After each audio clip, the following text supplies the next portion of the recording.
Sorotan lain, saudara, hanya selang beberapa hari, kepolisian akhirnya bisa meringkus pelaku perampokan jam tangan mewah di sebuah hotel di kawasan Cipanas, Jawa Barat.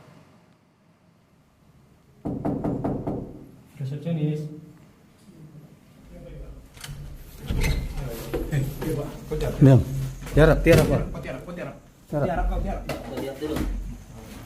Pelaku tidak berkutik saat petugas kepolisian dari Subdit Jatanras Polda Metro Jaya mendatangi kamar yang ditempati oleh pelaku di sebuah hotel di kawasan Cipanas, Jawa Barat. Pada saat dilakukan penggeledahan, petugas menemukan barang bukti beberapa jam tangan hasil kejahatan. Pelaku kemudian dibawa ke Polda Metro Jaya untuk dilakukan pemeriksaan lebih lanjut.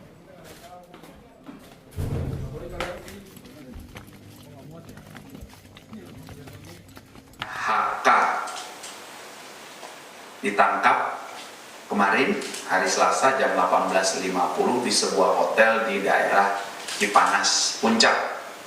Taksiran kerugian berdasarkan laporan polisi yang dibuat oleh korban adalah sekitar 14 miliar rupiah karena ada 18 buah jam tangan mewah berbagai merek yang diduga diambil oleh pelaku. Ini terus dikembangkan, barang buktinya juga masih dicari, ada beberapa yang sudah diamankan ya. Sebelumnya, sebuah toko jam tangan mewah di kawasan Pantai Indah Kapuk 2, Kota Tangerang dirampok pria bersenjata tajam yang menggasak 18 unit jam tangan mewah senilai sekitar 14 miliar rupiah. Perampokan ini terjadi pada 8 Juni lalu. Pelaku menodongkan senjata tajam ke pegawai toko pakaian yang berada di lantai bawah.